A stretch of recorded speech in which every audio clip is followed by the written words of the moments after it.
The more we're able to create a long-lasting impression, the more we're able to create a wow through what you are creating visually, the more we're able to create like a big impact. Welcome to the Energy Upgrade Podcast. I'm your host, Vanessa Grutman.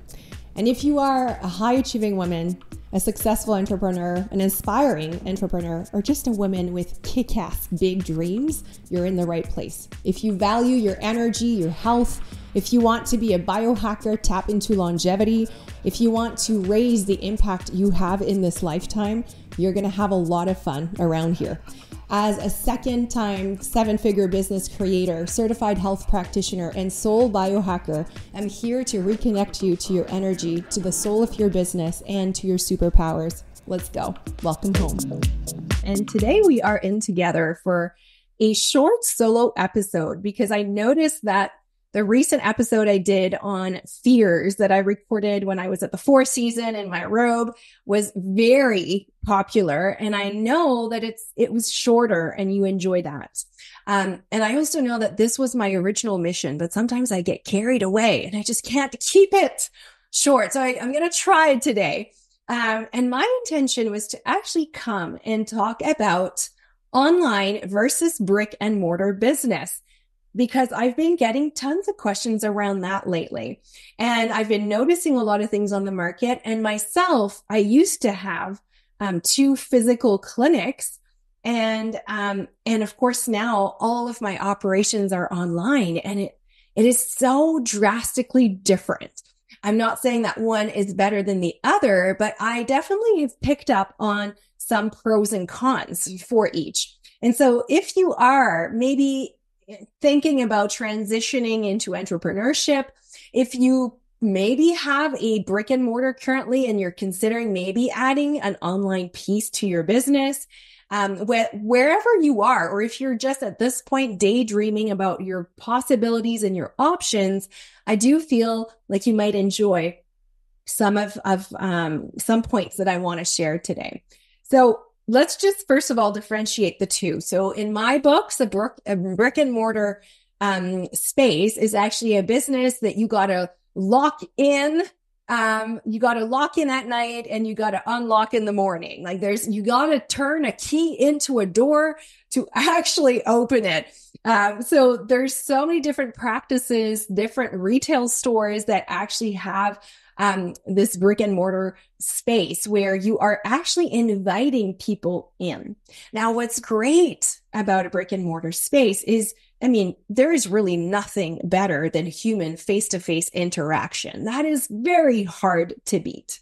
And so, of course, when you have a location where you can invite people in, where you can meet them in person, there's tons of value in that still to this day because people are craving that human connection.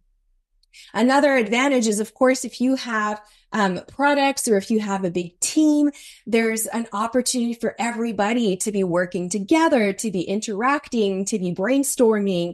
If you have multidisciplinary space, for example, like I used to have, where you have different types of practitioners that come in and start exchanging.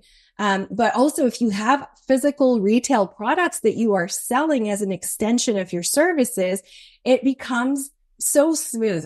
There's such a beautiful flow in being able to recommend that to someone when they get to feel it, smell it, touch it.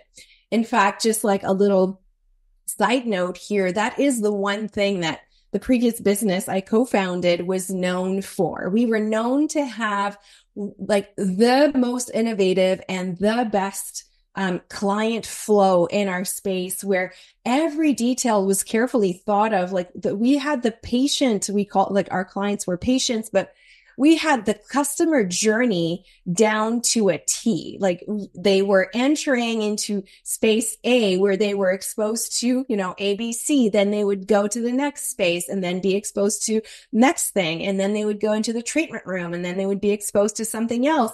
Like everything was a slow, soft compounding effect that would actually amplify the quality of the services you were receiving, so that by the time you leave, A, you didn't want to leave, and B, you wanted to leave with the whole store, right? I'm sure you've felt like that before. I felt like that even at the Four Seasons, where I was like, are you sure I can't take the robe with me? Are you sure I can't take the tub with me? I want all of it in my home.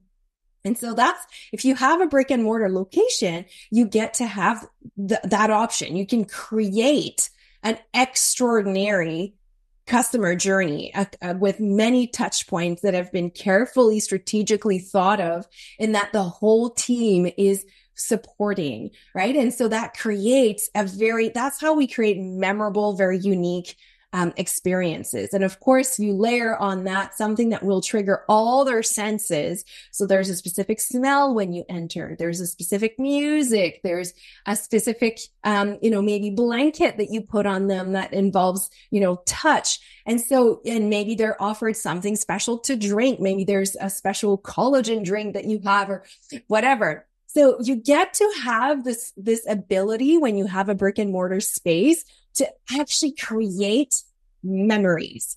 And that's how we create longevity in your clientele. That's how we create loyalty. Now, of course, a brick and mortar space is not all pink and rosy. Let me tell you that.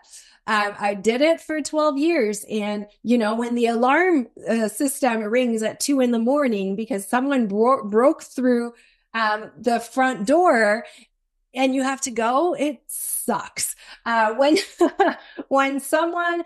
the last employee left and forgot to lock the door, and you have to go back, it sucks. When you are on vacation and you're worried about, oh my gosh, do I have enough revenues to keep the lights on? It sucks. So it's not all perfect, but there's certainly some pros and cons.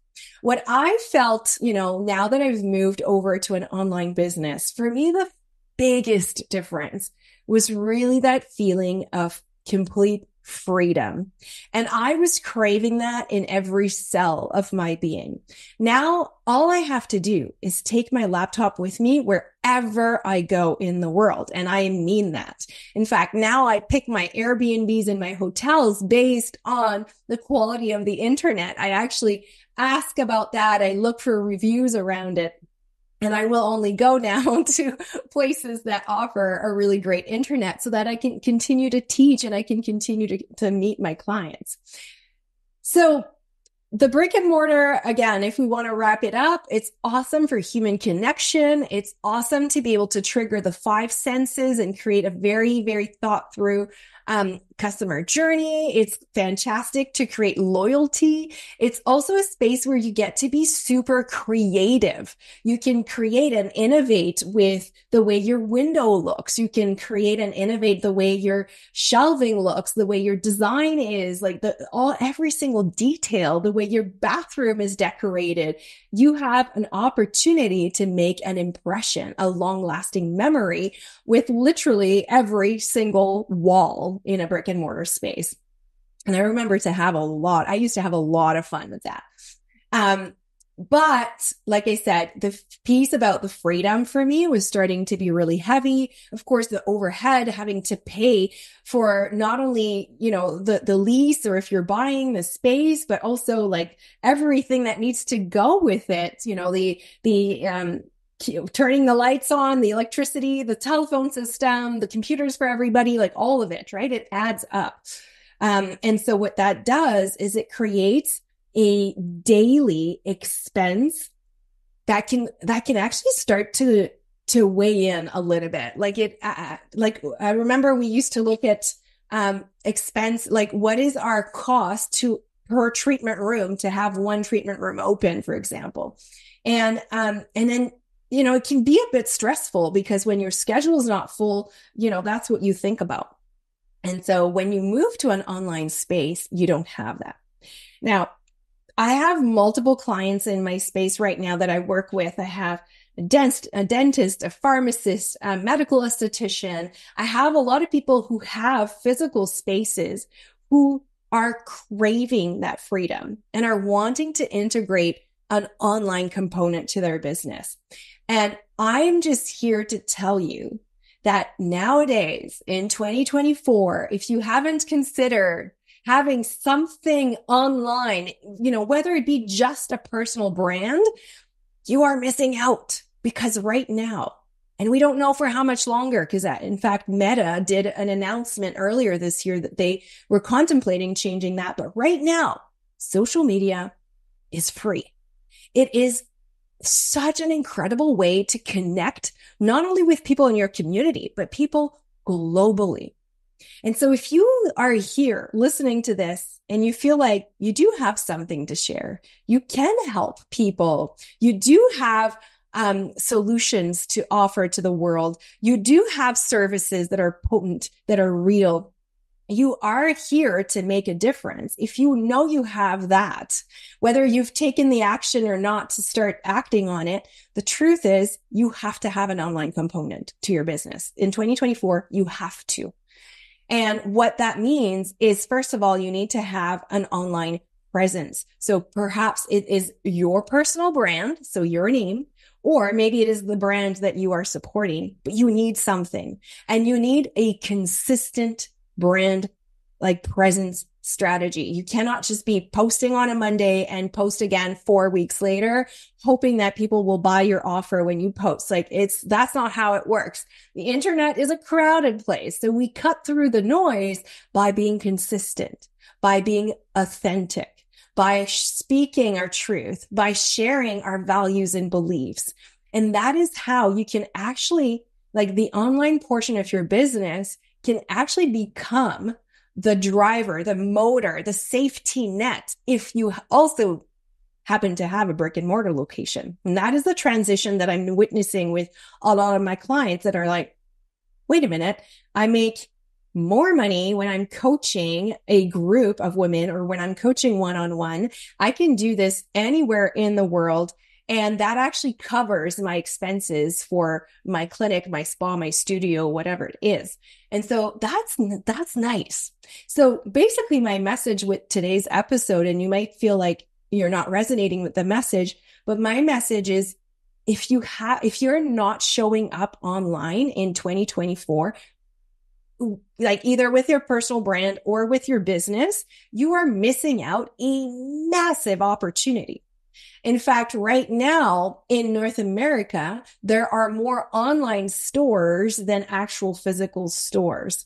There's more business and dollars being like circulating in the online space than in actual practices. So it's super, and when I say practices, like brick and mortar retail stores, for example, and that number keeps climbing. Right? Of course, through the pandemic, people were forced online. So we had almost this crash course that forced ourselves to become comfortable with it. Now, I'm not going to lie. Sometimes it requires triple the amount of creativity to cut through the noise, because here I can't use scent. I can't use music. I can't touch you. I can't create a physical experience. So I have to do everything I can to try to wow you with your eyes and your ears. And this is where it gets to be, actually, personally, I find that very fun. And so the more we're able to create a long lasting impression, the more we're able to create a wow through what you are creating visually, the more we're able to create like a big impact. And so I'm just here as a big cheerleader of online businesses to beg you to consider adding that to your portfolio. Now, I'm not saying, for those of you listening who have a practice, you may feel like, my gosh, I can't even wrap my head around that. But I tell you, just lean in, look into it. There's such an opportunity, and there's so much abundance in being able to connect with people all over the globe, to not have actual physical boundaries, to be able to open your message to bigger and wider spaces, and to be able to connect in ways that we've never been able to connect before. This is such an exciting time. Think about our parents, even the generation of our parents. If they wanted to do what we're doing right now, they literally had to go and knock at doors. They literally had to pick up the yellow book and start cold calling people. We have the opportunity, and all we have to do is to actually have a creative approach. All we have to do is to have real services, to be clear on our values and beliefs and on the pillars of our offers and start communicating from that place, from that lens, and start sharing content, start sharing value, start sharing tips and tricks, and start sharing stories, always from that lens. And doing that consistently, and suddenly, first thing you know, you have a business. And I always say, if you are in a position right now where you are contemplating making a leap, you're basically like an early entrepreneur, if you will, and you don't have anything to sell yet, even better. It's so much better. That's how I started. I started my blog in 2020 when I realized that I was doing things differently. I wasn't grocery shopping like everybody else. I wasn't feeding my kids like everybody else. I wasn't thinking like everybody else. I wasn't making the same decisions as everybody else. And then I suddenly realized, but wait a minute.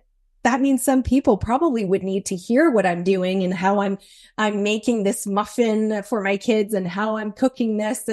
And that's how I started. I started a blog. I started sharing online on social media, all the things that I was doing that nobody else was doing.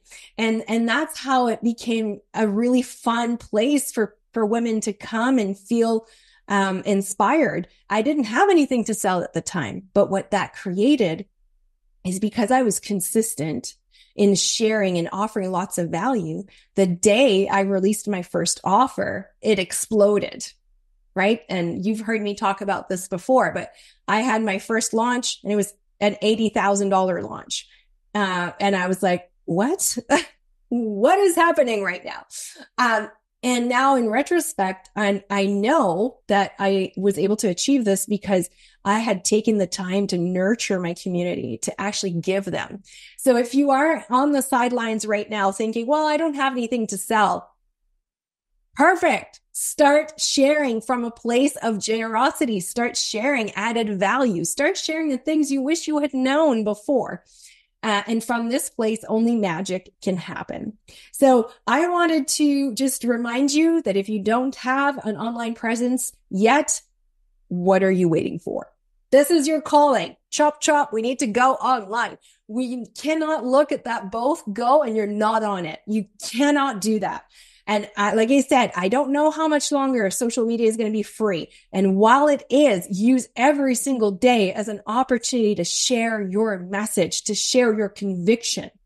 Now, I'm not saying to come and add more noise, right? When we did the Social Soul program, which was my social media program, we talked about the importance of always adding like the lens that you are posting it through. So why would you be posting a picture of you and your kids? You'll notice that when I do that, there's always a context. I always will say there's always something written that ties it in. Like, why does it matter right now in this context that I show you this image?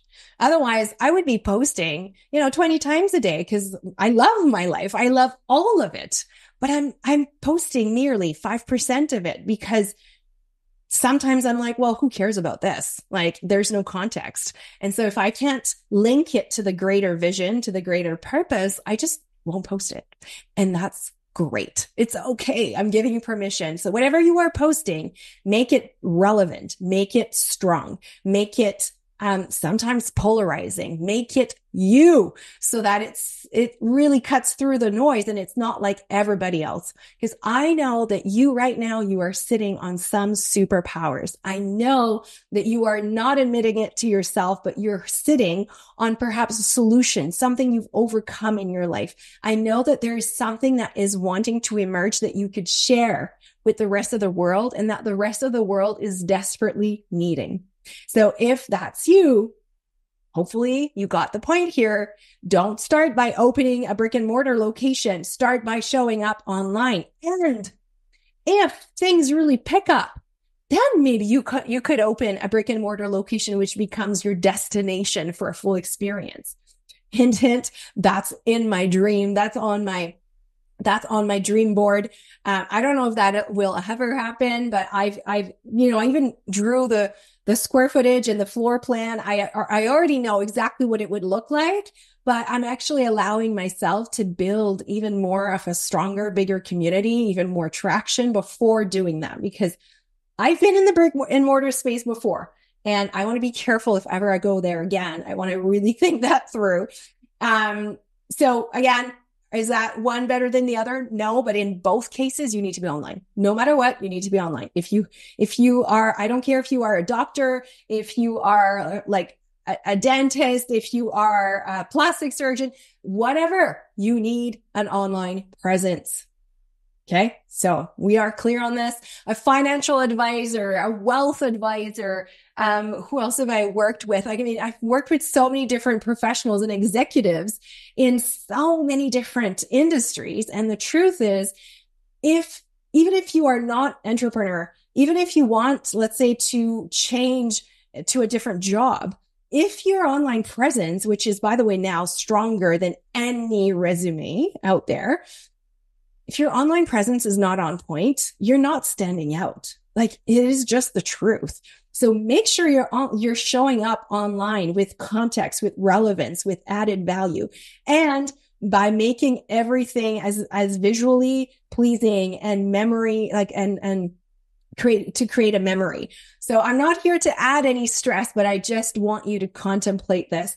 And I know some of you, it might start with, an updated LinkedIn profile that you actually keep feeding. Some of you might be an Instagram account. Some of you might be a Facebook, but the truth is, any recruiter out there, anybody that wants to hire someone, the first thing I do is I check them on social media, because that's all I care about, is who are you really? And so it's much more powerful than a resume.